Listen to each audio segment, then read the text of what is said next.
नमस्कार, आप देख रहे हैं वाडला एक्सप्रेस। मैं हूं दीपक बाग। आपको बता दें, अभी हाल ही में मध्य प्रदेश, राजस्थान, छत्तीसगढ़, तेलंगाना, मिजोरम के चुनाव संपन्न हुए हैं। वहीं क्या कुछ रहा है बसपा का, तो बात कर लेते हैं छत्तीसगढ़ की। कि छत्तीसगढ़ में आखिर बसपा की जो सीटें थी 2, वो भी हाथ से चली गई। हालांकि बसपा पिछले चुनाव में 4 सीटों पर चुनाव जीतने वाली थी। 2 सीट पर महज कम वोटों से चुनाव हार गई थी। एक जगह 1200 तो 1500 वोटों से चुनाव हारी थी। वहीं दूसरी जगह पर भी 4400 वोटों से चुनाव हारी थी। और बात करें तो इस बार एक 3 बार के विधायक दाऊराम रत्नाकर भी चुनाव लड़े और बहुत ही बुरी तरह से चुनाव हार गए। बात कर लेते हैं अन्य जगह की। अगर बात करें तो छत्तीसगढ़ की जो पामगढ़ है, वहाँ से इंदू बंजारे जो विधायक थी, वो भी यहाँ पर चुनाव हार गई। इंदू बंजारे की अगर बात करें तो वो तीसरे नंबर पर पहुँच गई और चुनाव के जो हालात हैं बेहद खराब हो गए। यहाँ पर अब बात करें तो सभी सीटें जितनी भी बसपा हारी है, वहाँ पर कांग्रेस ही जीत की ओर अग्रसर रही है और जीती भी है। तो बात करें छत्तीसगढ़ के पामगढ़ की, जहाँ से इंदू बंजारे विधायक थी, 29,259 वोट लेकर आई है केवल और 74,000 वोटों से चुनाव आ रही है। यहाँ पर कांग्रेस चुनाव जीत गई है। इंदू बंजारे तीसरे नंबर पर रही हैं। भाई अगर बात करेंगे अपन जयजयपुर विधानसभा की, जहाँ से जयजयपुर एक ऐसी विधानसभा जहाँ पर लगातार केशव प्रसाद जो चुनाव 2 बार जीत चुके हैं। पहले भी वहाँ पर बसपा पहले 1 बार चुनाव जीत चुकी है, 3 बार 13 और 18 में भी चुनाव केशव प्रसाद जीते हैं। उससे पहले एक महेंद्र राम सुंदर दास भी 2008 में बसपा के टिकट पर चुनाव जीते थे। तो ये बात लगातार यह है कि यहाँ पर 2023 के चुनाव में क्या कुछ रहा, तो ये बात थोड़ी सी समझ में नहीं आई। बसपा यहाँ पर इस बार सिर्फ और सिर्फ 26,877 वोट लेकर आई। तो कहीं ना कहीं ये तीसरे नंबर पर बसपा यहाँ खिसक गई। तो ये भी एक बहुत बड़ी बात थी कि यहाँ से बसपा लगातार 3 बार गढ़ रहा है। उस गढ़ में भी बसपा अपनी मात खाती हुई नजर आई और करीब 49,870 वोटों से तीसरे नंबर पर खिसक गई और चुनाव हार गई। वहीं बात करें अकलतरा की, अकलतरा जहाँ बसपा 4400 वोटों से चुनाव हारी थी, इस बार बसपा सिर्फ 5,774 वोट लेकर आए। यहाँ से बसपा के विनोद शर्मा चुनाव हार गए और विनोद शर्मा यहाँ चुनाव हारे। बसपा पिछली बार यहाँ 4400 वोटों से चुनाव 2018 में हारी थी। इतना बड़ा जीत का जो अंतर होना चाहिए था वो नहीं। 4400 की जगह अगर 2-5 हज़ार और हो जाए तो मान सकते थे, लेकिन इतने बड़े वोटों से चुनाव हारना, इतने नीचे वोटिंग गिरना, ये कहीं ना कहीं समीक्षा के लायक है। यहाँ पर समीक्षा करनी चाहिए बहुजन समाज पार्टी छत्तीसगढ़ को कि आखिर ऐसा क्यों होगा। चंद्रपुर विधानसभा जहाँ पर बसपा महज थोड़ों से वोटों से हारी थी पिछली बार 2018 में।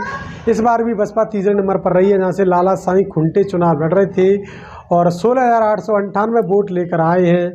68,627 वोटों से हार गए। यहाँ पर भी कांग्रेस चुनाव जीती है, लेकिन हालात बेहद खराब रहे हैं। ये हालात बसपा के इस प्रकार से छत्तीसगढ़ में बिगड़े इतने तो कहीं भी बिगड़ते हुए नजर नहीं आए।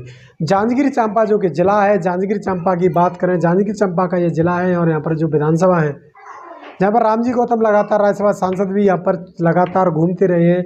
प्रदेश अध्यक्ष हेमंत पोयाम भी रहे हैं और छत्तीसगढ़ के दाऊराम रत्नाकर जो प्रभारी हैं वो भी यहाँ पर घूमते रहे हैं। लगातार इसकी बात करें तो यहाँ पर एक बहुत बड़ी बात है कि ये सभी चीज़ें देखने के लिए मिल रही हैं, तो कहीं ना कहीं सोचने वाली बात। जांजगीर चांपा से राधेश्याम सूर्यवंशी चुनाव लड़ रहे थे और 11,668 वोट लेकर आए। कहीं 62,000 वोटों से करीब पीछे रह गए और कांग्रेस यहाँ पर चुनाव जीत गई और बसपा यहाँ पर तीसरे नंबर पर नजर आई। वहीं बिलाईगढ़ की बात करें, बिलाईगढ़ एक ऐसी विधानसभा जहाँ पर बसपा जीतते जीतते चुनाव हार गई। महज तीसरे नंबर पर पहुंची, लेकिन जो जीत हार का जो अंतर था वो 19,727 रहा। इसमें अगर जो सेकंड नंबर पर भारतीय जनता पार्टी के प्रत्याशी रहे वो सिर्फ इनसे 2,000 वोटों से आगे हैं, ज़्यादा नहीं है। उनके 61,920 है, उनके 63,000 हैं। तो कहीं ना कहीं बसपा यहाँ पर भी चुनाव जीत रही। बिलाईगढ़ यहाँ से श्याम टंडन चुनाव लड़ रहे थे और श्याम टंडन भी यहाँ पर चुनाव हार गए। श्याम टंडन एक ऐसी विधानसभा मानी जा रही थी कि बसपा इसे 100% निकालने वाली है। तो कहीं ना कहीं ये चुनाव भी प्रभावित हो गया। तो बसपा की एक सीट निकलते निकलते यहाँ पर रह गई। वहीं बात करें छत्तीसगढ़ की नवागढ़ विधानसभा की, वहाँ से ओम प्रकाश वाजपेयी यहाँ से चुनाव लड़ रहे थे और ओम प्रकाश जी का जो चुनाव था वो महज ऐसा चुनाव बता रहे थे। नवागढ़ बसपा यहाँ पर पहले जीती है, बसपा का यहाँ पर अच्छा चुनाव में रहा है, तो सिर्फ 6259 वोट लेकर आए केवल और तीसरे नंबर पर ये खिसक गए ओम प्रकाश वाजपेयी। इस प्रकार से छत्तीसगढ़ में बसपा का काम खत्म होता हुआ नजर आया। यानी अब तीसरे नंबर पर बसपा जहाँ आ गई है, तो कहीं ना कहीं कार्यकर्ताओं में एक सोच विकृति और एक विदम चेतना गिर जाना बहुत दुख की बात बसपाइयों के लिए हो सकती है। तो वहीं बात करें तो मस्तूरी विधानसभा जहाँ से दाऊराम रत्नाकर चुनाव लड़ रहे, वो 3 बार के विधायक थे और बहुजन समाज पार्टी के पहले प्रदेश अध्यक्ष थे मध्य प्रदेश के, और छत्तीसगढ़ में भी वो अब अलग होने के बाद चुनाव लड़े, और चुनाव लड़े तो 1990 में पहले मध्य प्रदेश छत्तीसगढ़ एक ही था, तब बसपा यहाँ 1990 में चुनाव जीती। 1990 में वो पामगढ़ से चुनाव लड़े थे, 93 में पामगढ़ से चुनाव लड़े थे, और 98 में भी पामगढ़ से ही चुनाव लड़े थे। 3 बार लगातार दाऊराम रत्नाकर चुनाव जीते, और दाऊराम रत्नाकर की सीट से एक बार 2003 में दूजेराम बौद्ध भी यहाँ पर चुनाव जीते, और दूजेराम बौद्ध 2003 के बाद फिर 2018 में यहाँ पर इंदू बंजारे जीती। तो ये दाऊराम रत्नाकर कोई छोटा मोटा चेहरा नहीं था, और दाऊराम रत्नाकर इस बार 15,583 वोट लेकर आए, महज 79,000 वोटों से हार गए, और यहाँ पर कांग्रेस के चुनाव जीत गए। कांग्रेस यहाँ पर चुनाव जीती है, और दाऊराम रत्नाकर 30 नंबर पर चले गए। भाई एक और सीट है, आपने सभी ने सुना होगा कि वो भटगांव सीट है, और भटगांव सीट एक ऐसी सीट है जहाँ पर नरेंद्र साहू जहाँ से चुनाव लड़ रहे थे, 11,441 वोट लेकर आए, महज 93,000 के अंतर से चुनाव हारे, तीसरे नंबर पर रहे। हालांकि तो भटगांव की यह सीट भी कहीं ना कहीं नज़र आ रही थी कि बसपा यहाँ पर कुछ कमाल करने वाली है। बसपा एक चुनाव जीती है। आपको बता दें कि छत्तीसगढ़ के अंदर बसपा और गोंडवाना का जो गठबंधन था, वो गठबंधन एक सीट जीतने में महज आगे रहा है। तो गठबंधन की जो सीट है, अपन बात करेंगे उस गठबंधन की सीट की, जो कि गोंडवाना की सीट है, और वो सीट वहाँ पर जीत चुकी है। गोंडवाना उस सीट को जीती, लेकिन अब इसमें गोंडवाना जीती है, बसपा को तो इसमें खास नज़र नहीं आ रहा है, क्योंकि वो आरक्षित सीट थी और गोंडवाना वहाँ पर जीती है। तो गोंडवाना एक अलग सीट है, गोंडवाना का एक अलग वर्चस्व है, और बसपा की हालांकि सपोर्टर तो है, लेकिन बसपा गोंडवाना गठबंधन एक सीट यहाँ पर ले पाई, तो कहीं ना कहीं ये भी एक सोचने वाली बात बनती हुई नज़र आ रही है। तो इस प्रकार से बसपा के पास यहाँ पर कोई सीट नहीं है छत्तीसगढ़ के अंदर, और गोंडवाना के पास छत्तीसगढ़ के अंदर एक सीट है। तो वहीं बसपा की कई सीटें तीसरे नंबर पर रही हैं। तीसरे नंबर पर एक लंबी लिस्ट में है, तो 10,000 वोट कितनी कितनी सीटों पर आए हैं वो भी आपको अगले वीडियो में आपको पहुंचा देंगे। तो बसपा किस प्रकार से वहां पर संघर्ष करती हुई नज़र आई है। तो वहीं लगातार बात करेंगे हम छत्तीसगढ़ के बाद, अब हम मध्य प्रदेश की बात आपको वीडियो दिखाएंगे। जो मध्य प्रदेश का जो वीडियो होगा, उस वीडियो में तीसरे नंबर पर मध्य प्रदेश में कितनी सीटें रही हैं, उसका भी आपके बीच में हम वीडियो ज़रूर लेकर आ रहे हैं। आप हमारे वीडियो को लगातार ज़्यादा से ज़्यादा शेयर करिए, चैनल को सब्सक्राइब करिए, और हमें आर्थिक सहयोग करना ना भूलें।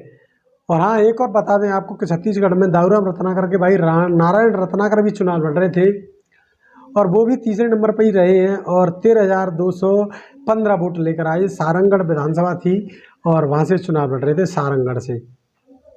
तो कहीं ना कहीं ये भी देखने के लिए मिला है कि बसपा जहाँ जहाँ एक मजबूत क्षेत्र था, खासकर बात करें तो जो जांजगीर चांपा ज़िला है छत्तीसगढ़ का, वो बसपा के लिए एक मजबूत ज़िला था, और वो मजबूत ज़िले में ही बसपा मात खा रही है। तो ये कहीं ना कहीं सोचने वाली बात है।